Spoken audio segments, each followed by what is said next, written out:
What is going on, everybody? It's Alex coming back at you with another video, and today I'm going to be doing an Arizona Cardinals a deep dive for this year, 2022 to 2023, for the people who get confused by the graphic.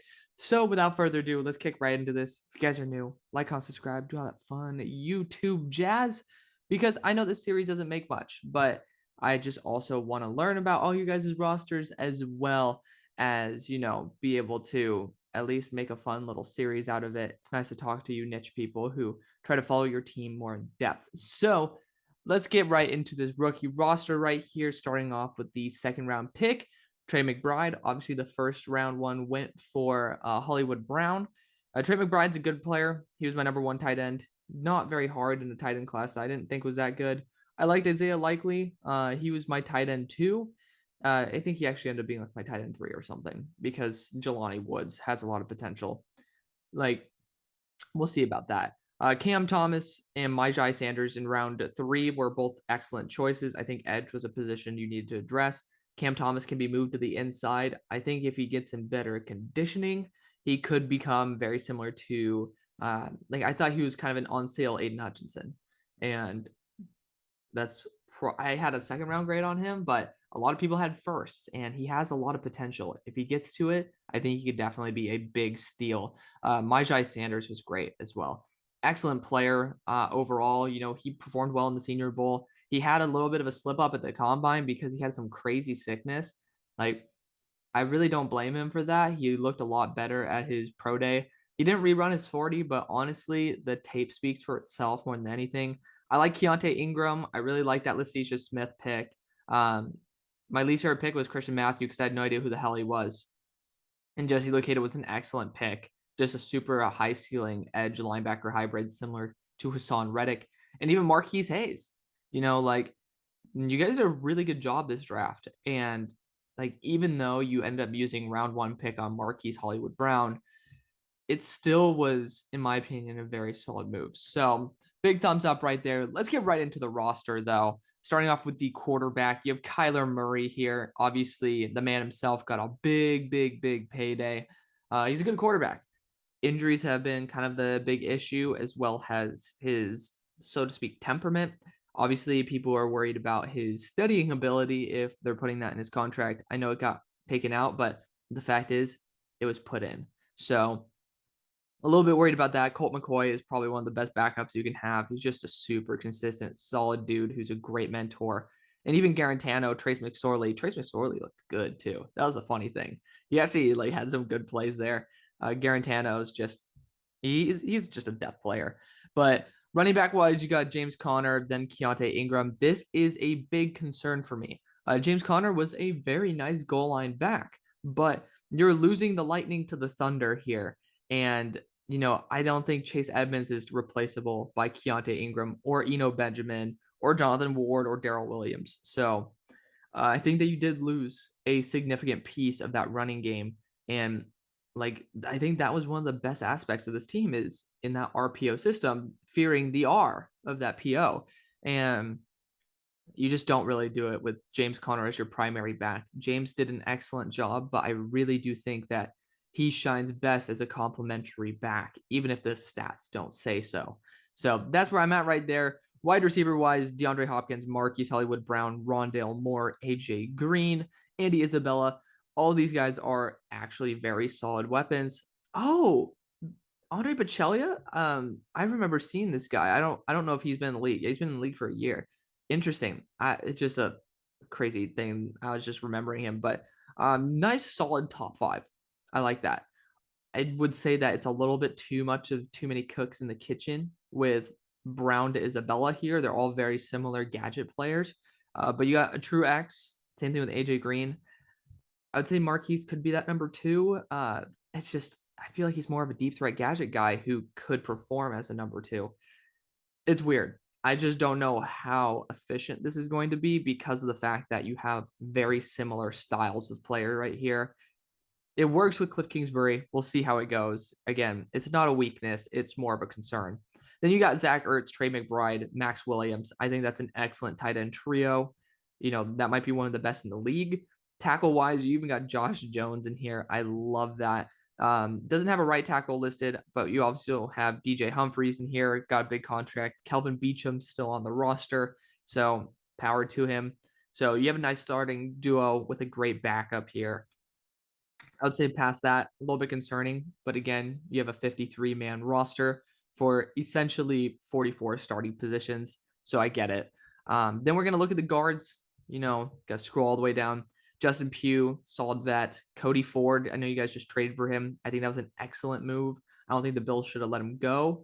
Leticia Smith, Marquise Hayes, Will Hernandez in here as well. You have a stacked interior, which is funnily enough the exact opposite of the Niners, who I just did their video like literally minutes ago. So it's very interesting. You could be giving some of those to the Niners. And then Rodney Hudson, God only knows why the hell the Raiders got rid of him. You guys could give me the background on that. I don't know if Rodney Hudson said he didn't want to play there anymore, but hot damn, Rodney Hudson's a stud. Building the defense from the defensive line out, you got Lecky Fotu, Rashard Lawrence in here. Both are going to be, I believe, fourth-year men or third, and that's a good sign because I remember the first year they came into the league, their whole entire reason their defense interior was weak because they had 2 rookies. And I still think that's a little bit weaker than what I'd want, but honestly, it's not bad. Not bad at all. For the defensive ends, Cam Thomas, J.J. Watt, Myjai Sanders, Zach Allen. Yeah, this is a good group here. I like that a lot, and you can move Cam Thomas inside if you want. Same thing with J.J. And even with Zach Allen, you could. So you really do have a very solid starting lineup right there. Going to the linebackers, this is where I'm starting to get a little concerned. You got Zaven Collins, first-round pick of last year. Isaiah Simmons as well. You lost Jordan Hicks, who started over Zaven Collins, so I understand why you got rid of him, but not exactly a huge fan of you doing that. Forgot about talking about these pass rushers as well. Devon Kennard, Marcus Golden in here, Victor DiMakeje. Like, you have dudes who can pass rush. If I'm not mistaken, D-end kind of references guys on the interior, but I think Myjai is more that linebacker D-end hybrid, kind of like that. I would like to call him a 5-tech. Can't really call him a 5-tech with this scheme, but you guys know what I mean. I think that Zaven Collins and Isaiah Simmons could be a solid 1-2. I would say if you have to put any other linebackers out there, I'm a little bit concerned, unless it's Marcus Golden or Devon Kennard, who both in their own right have a lot of talent. So let's go to the safeties here. You got Budda Baker, Marco Wilson. He got listed as a safety. Interesting. Deontay Thompson in here as well. These guys have some good talent, as well as Jalen Thompson. He had some good plays in there too. And then do they have a free safety listed? They do not. So, I mean, I wish that there was a little bit more star power than just Budda Baker there, but really can't complain. Miles Murphy, cornerbacks. This is looking bad. It's looking really bad, even with Marco Wilson out there. I know obviously in the offseason you brought in Jeff Gladney, rest in peace to him, but this is looking really bad. I'm legitimately concerned about this cornerback depth. Obviously, it hasn't been the same since Pat Pete.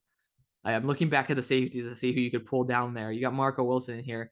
Other than that, now you got James Wiggins as well. Not too shabby, but he's not going to be a corner. This is bad, guys. I'm going to be honest. This is a bad cornerback group. I don't have any faith. Daryl Baker Jr., no.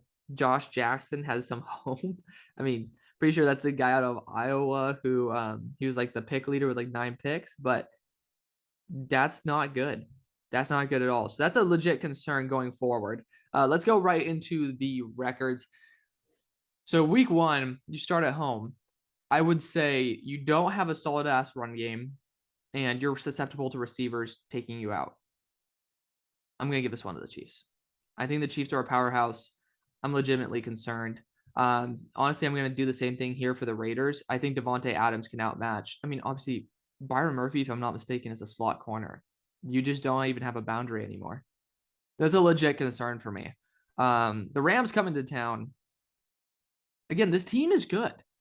It's just when you have no corners in a passing league, when you're going up against Allen Robinson, Cooper Kupp, and then whoever the hell else they want to put in there, it's hard for me to say I'm going to give this to another team. It really is. Like, even the damn Panthers, but I'm going to give it to you guys on the Panthers. Man, This might flip when I do the Rams video, but I think I'm going to go with the Rams here. Remember, I'm the guy who gave this team, I think, like a 14-2 record back when I first did record predictions. It was my first video to get 1,000 views. That was pretty awesome. I remember I was working in for Amazon at the time. Just checked my phone. I was like, oh shit, and that was awesome. But going against the Seahawks, I think I'll still give that to you guys. This game I want to flip, but I'm not going to. There's no way in hell I can give the Eagles that type of record. But when it comes to a team that will have Michael Thomas, Chris Olave, as well as Jarvis Landry, I mean, you do have the pass rush to get home. I'm going to give it to the Saints. I've been shitting on the Saints a lot. I think that the Vikings definitely have an advantage over you. I think you could still be. I legitimately think the Seahawks are going to go and just have a legit 0-win season. Or you talked about the Rams. The Niners could certainly carve you up. I'm giving you guys a blessing by saying that. You guys can win that. You guys could beat the Chargers at home. You could. But I don't think you have a good enough run game. I'm going to go with the Chargers here. Again, I don't have faith with just one running back and then backups. I don't think the Patriots are going to be good at all. You're going to the Mile High as well. So I really do think that's a mismatch for you environment-wise.